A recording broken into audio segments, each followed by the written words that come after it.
Duelists, suit up because it's Dinomorphin time.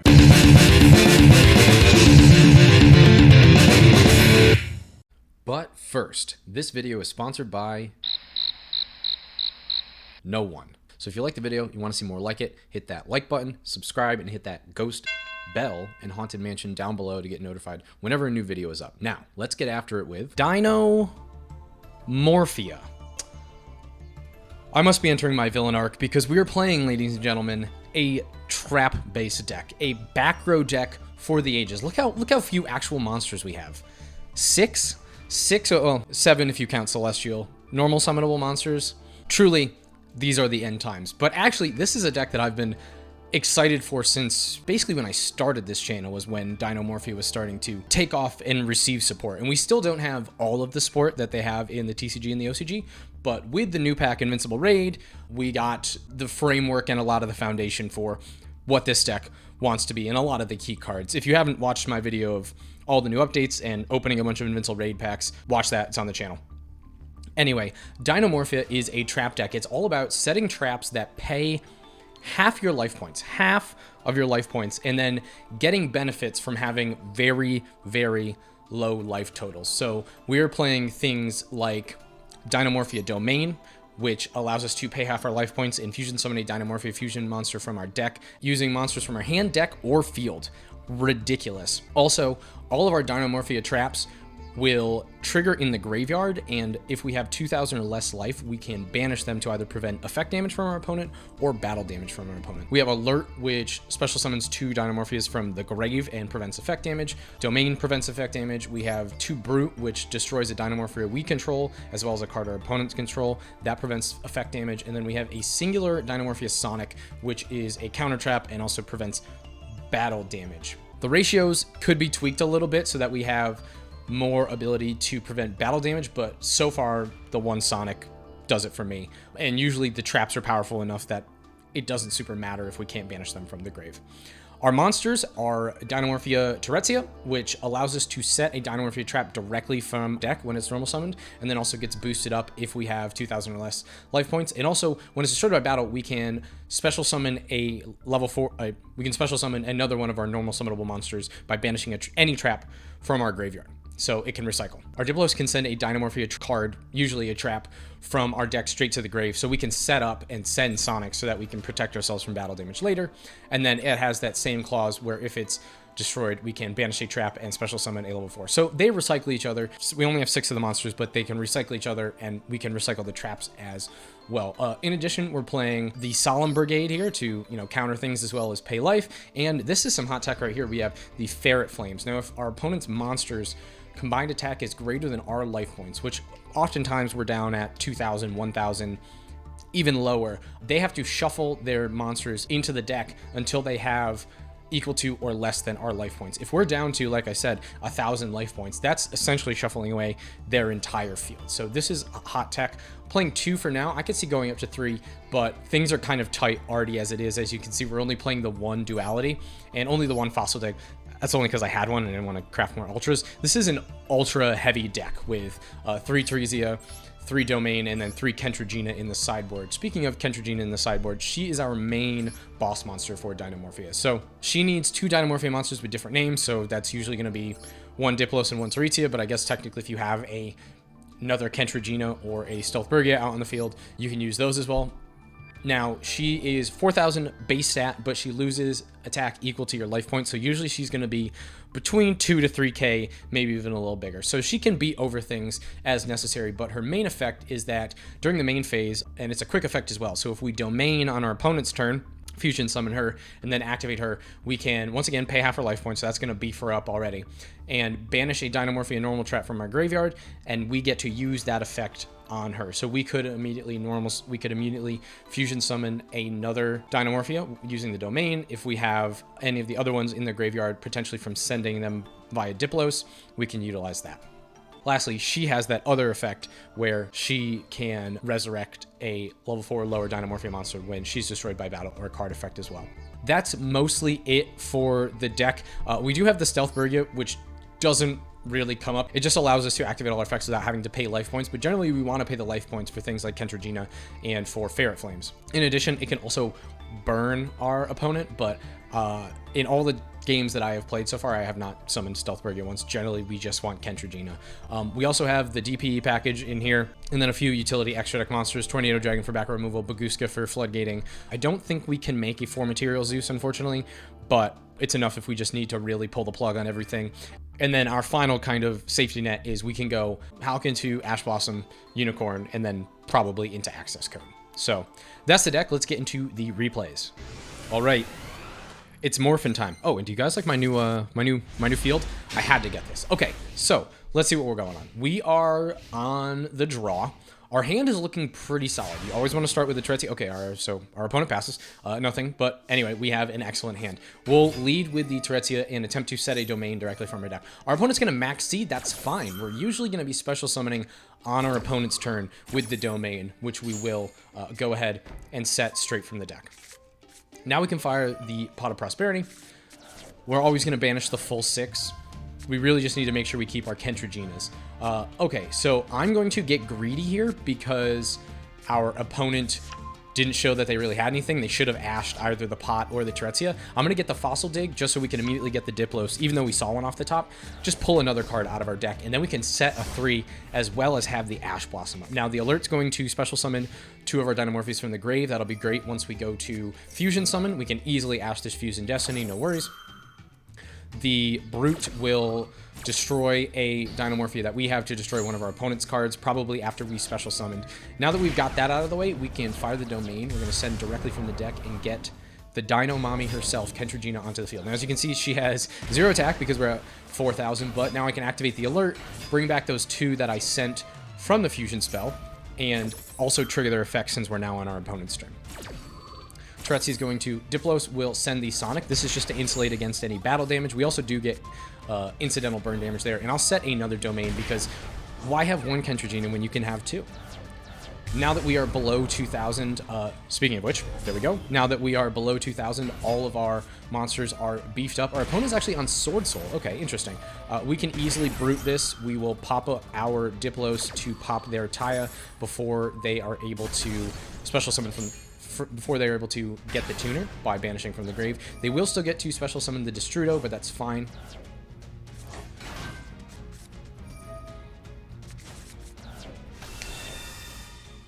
Our opponent Nibiru's us. We got a little greedy, overcommitted, but now we have a 13,500 token, and we can easily wrap this up by normal summoning our Diplos, going straight to battle, attacking into the Nibiru, and then attacking for 13,000 damage. Banished to the Shadow Realm.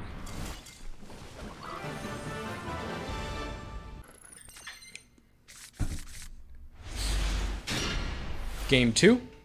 We are on the draw again. Our hand is looking good. Our opponent, Fateful Adventure, leading with the Fateful Adventure, grabbing the Enchantress, pitching the Enchantress, maybe a second Enchantress. Banish Enchantress, grab right, activate right to get the token, and then we have the full combo, right? Yes, there's the token. Opponent's going to activate the Adventure. They're going to get the Draco back, not adding the Griffin. Interesting choice. They'll set one, and they'll pass it over to us. Okay, well, Fusion Destiny is just a nice pickup. Let's leave with a Pot of Pea, see if they have the Ash Blossom for us. Of course, banishing 6. Always banish 6. No Ash Blossom. Okay, well, there's the Fusion Destiny off the top, but I'd rather have, I think, the Domain. Since we don't have the Teretsia to set it directly from our deck, let's grab it. Let's send a Brute so that we can use the Brute with the Teretsia to destroy. Now, our opponent is going to max C in response to the Fusion Destiny. That's fine. They can trade that 1 card in, but we are going to have the DPE.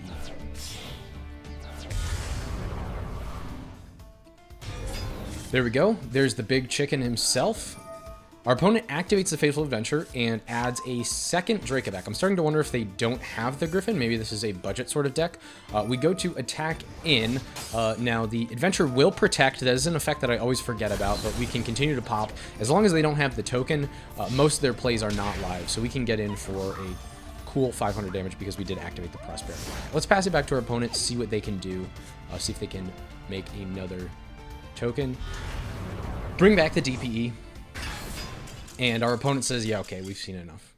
But we would have been able to not only pop probably whatever play they had, but also fusion summon a Kentragina. Kentragina could then be able to utilize the Brute that we sent to the graveyard with our Diplos, popping our Diplos and destroying another of their cards. And then after paying half our life twice, so we would be down to 2,000, we would be able to Ferret Flames for probably whatever sort of board they set up, if they could set up through those multiple disruptions. Are these 3s for game 3? Are they Dinosaur Claws because Dinomorphia? Let's check it out.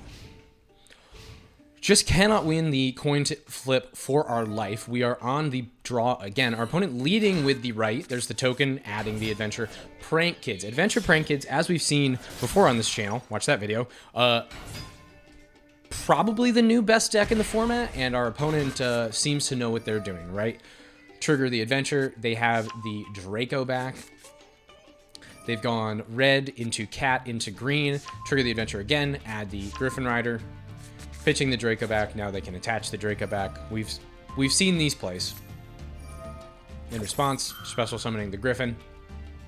I guess insulating the equip. I don't really know what the point is of chaining it that way, but it is what it is. Now they're going to, of course, go into the chicken. I prefer the DPE. I prefer that big chicken. They've got the little chicken, but they will trigger the green and get themselves a blue.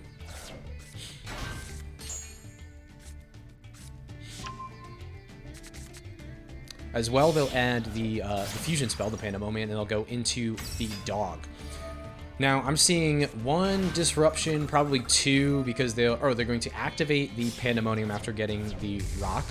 They'll go into the Rocket Ride. I guess with the Rocket Ride, they can recycle 2 of their Prank Kids.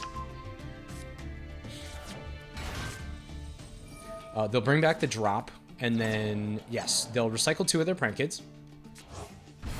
Bringing back the Bow Wow and the chicken. Now, I believe the chicken can tribute to recycle, yes, the red and the fusion spell. They have the blue. They probably already have the green in hand.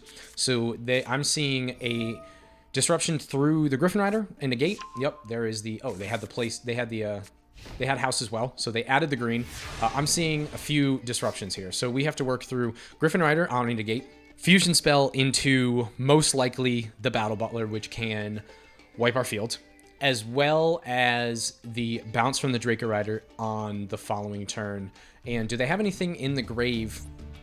I'm not seeing anything in the grave to recycle with the Bow Wow, at least on our turn. Obviously, they can get things back that they can use on their turn, but let's see how we can play through this. All right, so Fair Flames, that's not a bad draw. Let's lead with the Pot of Pee. I'm imagining this gets negated. Banish 6, of course. They have another disruption. They have the Ash. Okay. Annoying, unfortunate, but we can churn through this. We have a plan. Okay, Fossil Dig. Surely this gets negated. No, it doesn't. Okay, we get the Teretzia. Okay. Normal the Teretzia. They have the... They literally have everything. Now, this won't negate the effect. It'll only destroy our Dinomorphia, and luckily we can set the domain, which can fusion summon using materials from the deck as well. We have the Fusion Destiny. Finally, this will bait out the Wandering Griffin Rider negate. Okay, so we can set the Ferret Flames. They're going to tribute the Bow Wow to recycle the blue and the green. I believe they already have red and green in hand, so that's 2 green in hand, red, blue, and then a blue on the field. Probably is Fusion Summon as well. Yep, they're going to Fusion Summon in our main phase and bring out the Battle Butler. I mean, we've got a Dinomorphia Domain summoning Kentragina on their turn and a Dream, pretty much. And then I guess a Ferret Flames if we start to half our life. All right, they're going to do the Prank Kids thing. Trigger, trigger, trigger. Now, our opponent's doing a bit of our work for us, right? They've already burned us for 1,000. We want to be as low as possible. Unfortunately, they're gaining a bunch of life, which is going to make it harder for us to kill them. All right, so that was all on our turn. Now it's their turn. They're going to Draco back our Ferret Flames, forcing out the Ferret Flames. Now, I'm going to fire the Ferret Flames first, and then chain the Domain. they're going to chain the Cosmic Cyclone, which makes them lose some life, you know, but they're going to, I'm going to chain the domain so that our life is halved first, and it's lower for the Ferret Flame. So now we're at 3,500 as opposed to 7,000. Here's the Kentrigina. She's small for now, but she will get bigger. Ferret Flames, they're going to have to send everything except for the Battle Butler. Now, obviously, the Battle Butler can wipe the field multiple times, and it is going to destroy our Kentrigina, unfortunately, sending us down to 500, which is kind of right where we want to be. We get to bring back the Teretzia with that Resurrection effect, setting an alert. I want alert because I just want as many bodies as possible at this point. Alright, well, that's going to prevent some things. Alert, we're going to bring back the Diplos as well as the Teretzia. Now we get double effects. We can send with the Diplos and send with the, and then set with the Teretzia. Our opponent is seeing that we are accumulating quite the board here, so they're going to opt to wipe at this point. So that's one Raigeki down. They still have a second because they banished the Meow Moo, enabling them to not tribute the Butler. But they don't have much going on. We can set a domain, so that's another Kentrigina for us next turn. And we get the burn. Now, with the Diplos going in and the Teretzia going in, we get to banish 2 traps and now summon the other Teretzia and the other Diplos that we have in the grave. They're not going to trigger, but we'll have bodies. And now our opponent gets a little scared, and they actually wipe the field again. So that's Battle Butler down. Now we can normal summon our Celestial. We haven't even normal summoned this turn. Jump over, destroying the adventure with the Celestial trigger, something that people don't remember because it's only ever sent to the grave with DP, and we can actually go over the green. Our opponent doesn't have much going on. It's actually looking pretty darn good for us. They draw the green, so okay, so they're going to go green, go into the cat, but it's looking like they misordered their chains, allowing us to Ash Blossom the green. Okay, we're actually doing things here, and we can chain our domain, going down to 125 life points. We start with 8,000, reminder. 125 life points, definitely playing it on the edge. Do have to be careful that they can't summon something that can beat over our Celestial, but luckily all the Prank Kids Link monsters are fairly weak. We're going to negate that. Now, they're going to debuff our creatures with the house, but all they have is a cat defending them. We can duality. We only special summon our opponent's turn anyway. We can grab the impermanence just in case, but it's looking like a clear field for us, and our opponent scoops it up. Through full adventure combo, full Prank Kids combo, and 2 hand traps, we emerged victorious against the best deck in the format. New best deck in the format, DINOMORPHIA. And that is the deck, duelists. I love this deck. It's sick. I already knew that I wanted to play it going into it, so obviously that helps as opposed to other decks that I'm like, oh, I should try this out for the channel. But this deck is sick. I'm going to continue to iterate on it. There's a few other cards that I want to craft, namely those Fossil Digs. I want to figure out my ratios for the pots as well as the dinosaur traps, as well as there's kind of a more all-in spicy version of this that I've been tinkering with that I might showcase at some point on the channel. But this is a sick deck. It gets to play a lot of disruption. I love being able to do things on my opponent's turn, and the Kentrigina is an absolute house and also a total MILF. Jules out.